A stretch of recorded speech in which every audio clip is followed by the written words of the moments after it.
all 4 chapters, explained to us in a summary by Mehul, Sonia, Sanya, and then Sunena.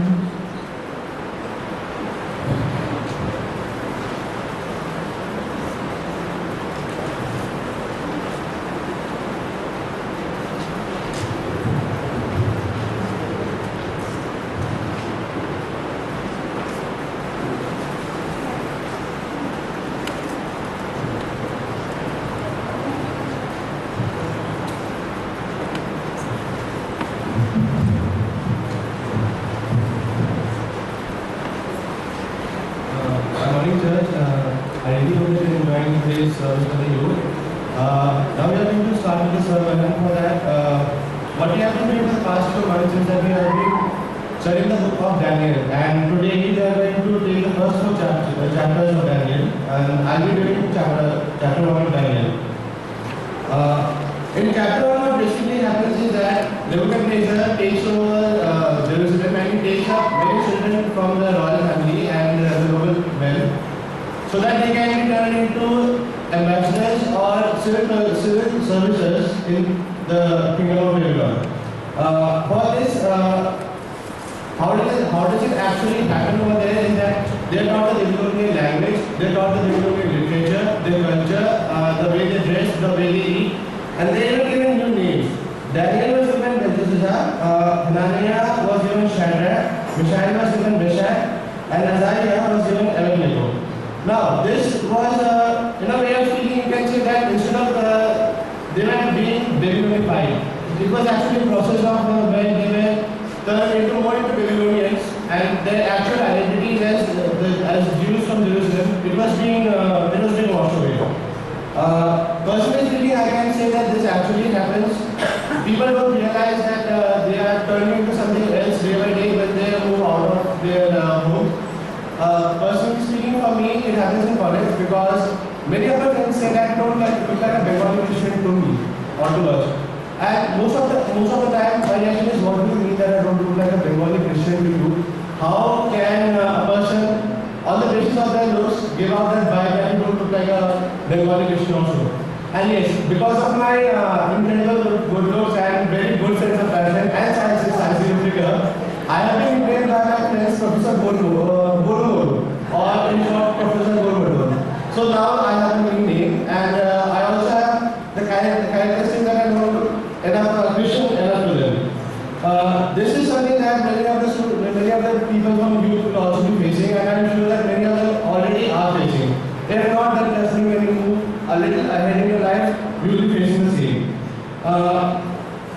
So basically, what we learn from Daniel chapter 1. First of all, that no matter what adversity you are in, God will always help you out. All you need to do is focus and have faith in your religion and have faith in God. He is going to help you out no matter how deep you are in trouble. And we also come to learn that how do we stand firmly and abiding in God's ways. Daniel and his friends were given the food of the kings and the wine to drink, but they simply refused, and they asked the person overlooking them that instead of all those things, you just give us pulses and water. And they turned out to be better than the rest of the people who had actually consumed what the king had to offer.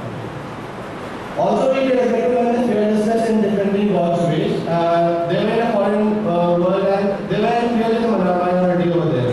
They were even the minority even among their own people. So you should not be afraid of defending the Lord's ways.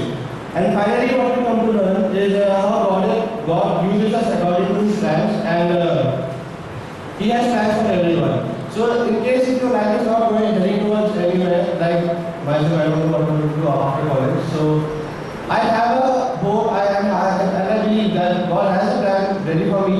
And as soon as it is the right time according to Him, then He will show me which way to choose and which path to go on. Now, we will bring Daniel chapter 2.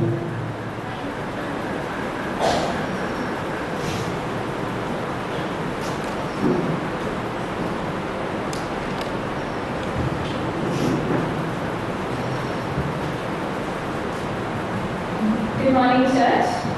So, I was asked to speak on Daniel chapter 2. So,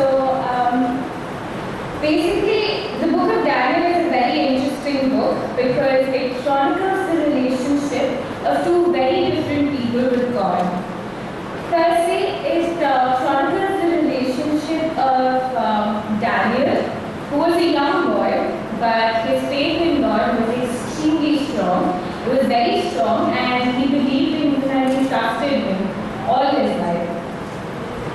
Daniel, who was extremely close to God, and then there was Nebuchadnezzar, King Nebuchadnezzar, who had all the power and all the might in the world. He could buy anything with his money and his power. He was a very influential man. However, he did not know that he even had a relationship with God for a very long time.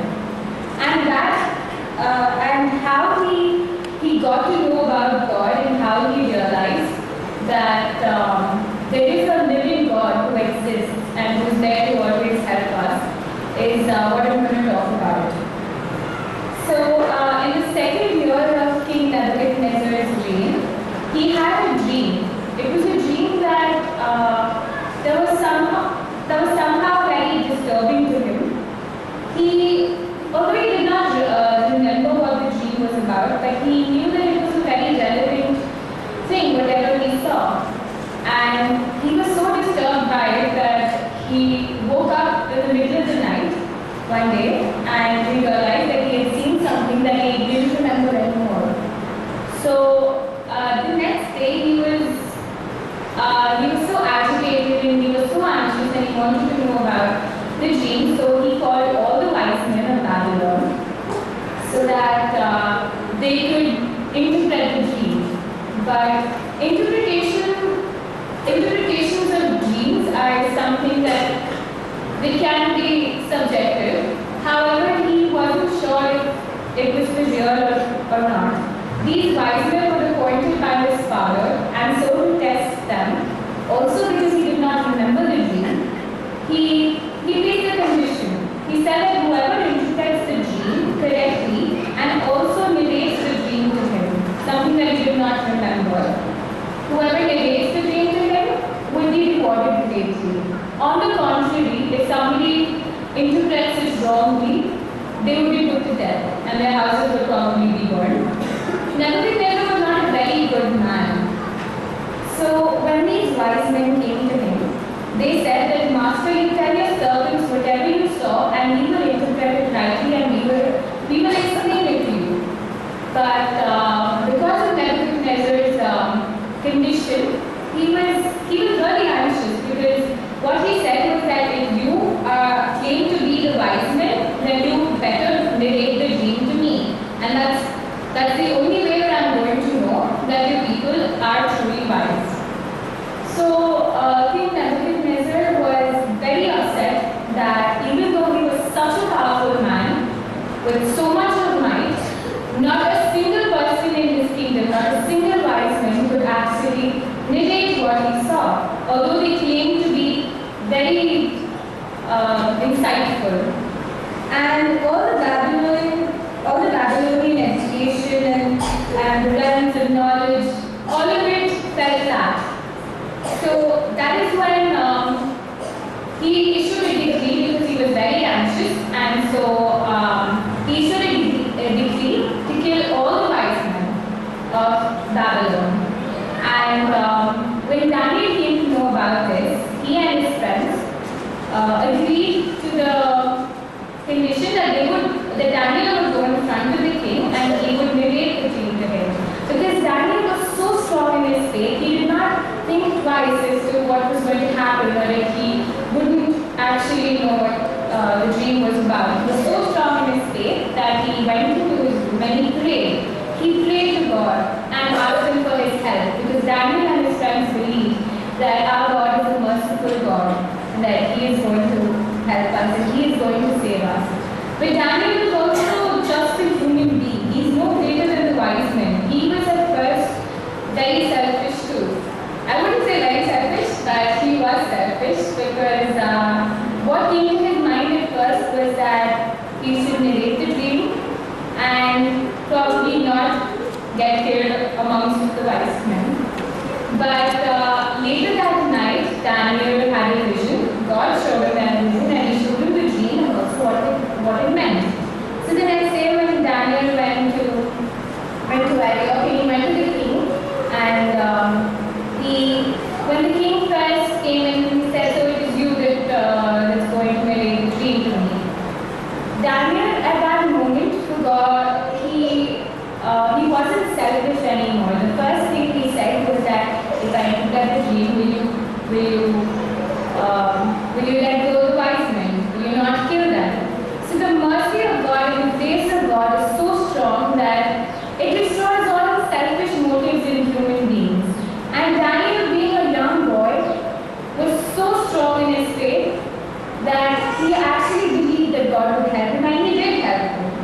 So this was something that we had discussed in our youth group, that many a times when we are faced with situations, say something life-threatening, would we really just go ahead and say that I'm going to do it? Not really. To be honest, I don't think many of us would. I know right now probably I wouldn't. But the thing is that we spoke about how strong Daniel's faith was, and he wasn't a very old or an experienced person. He was very young, just like all of us. But he still believed in God, and that shows that when you really believe and trust in God, He will show you the way. And that's what happened with Daniel, and that is how God helped him, because he believed in Him. So.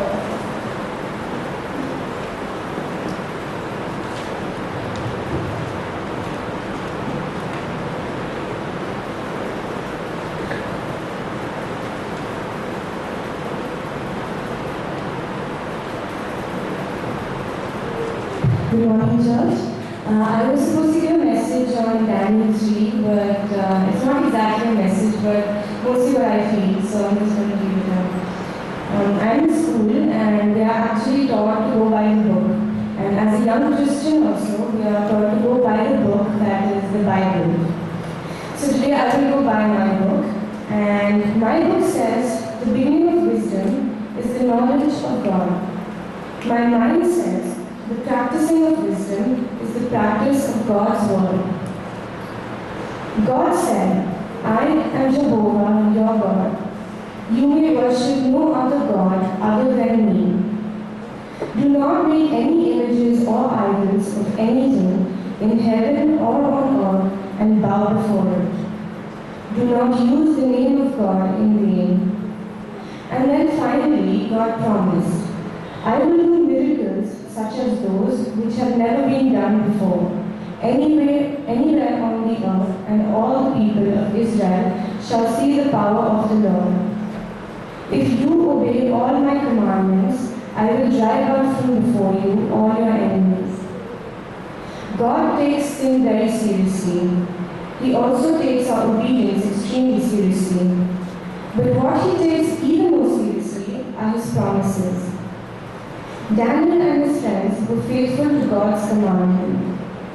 When King Nebuchadnezzar unknowingly was not. When Daniel and his friends were tested and came through with complete obedience to God, God kept His promise as well as demonstrated a miracle unknown to man. He not only saved the three wonderfully, but turned their enemy into a friend. Can you imagine the courage and conviction Shadrach, Meshach, and Abednego in having God and His faithfulness to be able to stand before a powerful king and be sentenced to a horrific death because of those very convictions? How many times we as human beings fall in our own convictions and faithfulness to God because the matters of the world assume more importance than matters of God? While we were in the youth, we were just discussing how we personally are attached to God and what we actually do for Him. And I gave this particular example that at times I don't come to church because maybe I have more homework or an exam tomorrow or something like that. But the fact is that no matter how old or young we are, we fall down many times. And in the end, like Daniel and his friends, let us resolve to make our convictions to God matter more than the worldly perceptions of our need.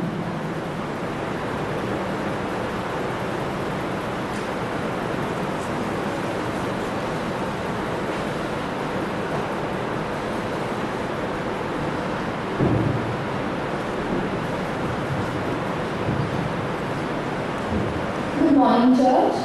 So, after all the three chapters we went through and the nice sketch that we saw, I'm here to discuss Daniel chapter 4 with you. So before we talk about what we learned from it, we just go over the story. So the story is essentially about the king called Nebuchadnezzar, which Sonia also mentioned. So what happens is, as she said, he's a king with a lot of glory, a lot of might, a king who's very powerful with a lot of riches. So one night he has a dream, and the dream is that he sees a huge tree. The tree grows into the sky, has beautiful leaves, fresh fruits, and have all the animals who come and feed from the tree, birds who live on the tree, and it's a really nice, mighty looking tree. But then suddenly, a messenger comes from heaven and orders the tree to be cut, the leaves to be plucked, and the roots to be chained to the ground. And Nebuchadnezzar gets extremely scared and doesn't know what to do. And like we know, none of his wise men were wise enough to interpret the dream. So he calls Daniel and he asks him what the dream was, what the dream meant. And then Daniel says that the tree, which was so huge and mighty and beautiful, is actually the king. It's the king who has grown up to be a powerful king, who has a huge kingdom, who has lots of glory, lots of riches. But he doesn't believe in God. And so, one day a holy messenger will come and take away all the riches and all the glory, and the king will be left to the ground. He will feed on grass. His roots will be bound and chained to the ground till he acknowledges that there is God. And that is exactly what happens. Now we all know that it's easier to get all the riches and glory by being wicked. So the king was wicked, and everything was taken away from him. For 7 years, he lived in the forest. He had a terrible life. He fed on grass. He had none of the glory that he had. And finally, he acknowledged after all his suffering and all his trials that there is God. That there is God because of whom I had what I did. And now it's him that who took away everything from me because I was too proud to acknowledge his presence. And he asks for forgiveness. And then God forgives him and returns all his glory, all his kingdom, all his riches to him. So it's a very simple story, and according to me, there are two major learnings that we can take from it. One is that whatever we have is because of God, and second, if we ask for forgiveness, He forgives us. Now we focus on the first bit. Now whatever we have is because God willed it. It's very simple learning, and all of us, not just you, but the entire congregation has grown up being taught that yes, whatever we have is because of God. But now coming years later from when the Bible was written and coming to today's scenario, what does it really mean that God is there for us? When we get a job, God is there, yes. When we get a car, He's definitely there. And when we get a house, He's there for sure. That is how we all interpret it today. But how many of us really, every single day, without being reminded by anyone else, think that you know what, I've come back home safely today, I'm healthy enough and strong enough to make it to church, I get good food, I have never ever been in a problem from where either I haven't been able to come out myself or there has never been somebody to help me come out of that problem. How many times a day do we thank God for these things? You know, I'm not saying one shouldn't be ambitious, one shouldn't be, hoping to get a good life, to get a luxurious life. We all should aim for it and we all should work hard for it as well. But in that run to make a big name for ourselves, to get so many big and important things in our lives, we shouldn't forget that we also have these smaller things, smaller in our eyes, which are extremely critical that we need to thank God for us. I mean, God handles all of us differently. He gives all of us different lives. He puts us all in different situations, gives us all different learnings, tests us differently because we're different people and God is smart enough to know us better than we do. He handles all of us differently. So, the idea is that instead of thinking that, okay, this is not what we got, maybe we were destined for something else, maybe the time wasn't right. But in that, we shouldn't forget, as Asmita mentioned in her prayer, that we are blessed more than a lot of people in this world. And we should not forget that even though God handles all of us differently, He loves all of us equally. He still protects us, He keeps us safe. So next time, when you get a promotion, remember to say thank you, but also when you go back to bed, remember that I'm sleeping in a safe house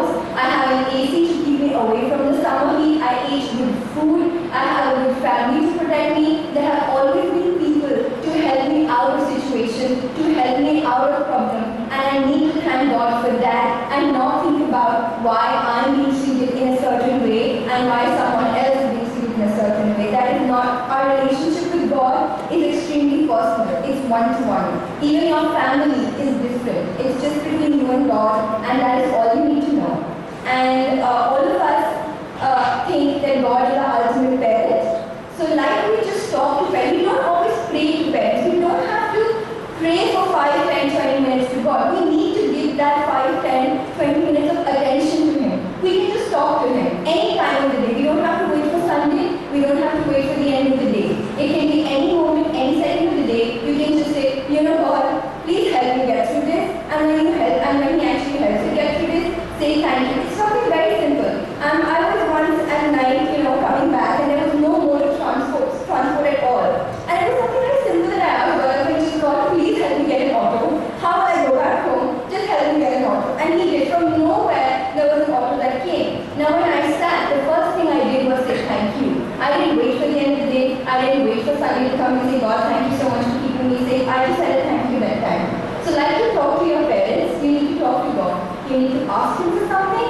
Because He's a parent. So you need to make Him aware that you want something. When you get it, you need to say thank you. When you make mistakes, that's fine. You ask for forgiveness. You say you're sorry, and I'm sure He'll be saying it's all right. And it's okay to be angry with Him. Just connect with Him, speak to Him whenever you feel like, and you will know how powerful He is. Remember to value all that you get, whether small, whether big. Just think about it. Think about how your day went. Think about what you have in your life, and value each and everything that He has given you. Because if you don't, He is smart enough to make you realize what power you have and what power He has, and we all know it's a tremendous difference. So make sure that you connect with God, and if you have any doubts, the best thing would be to ask Him, and He will give you an answer. Happy with me, happy with you as well. Happy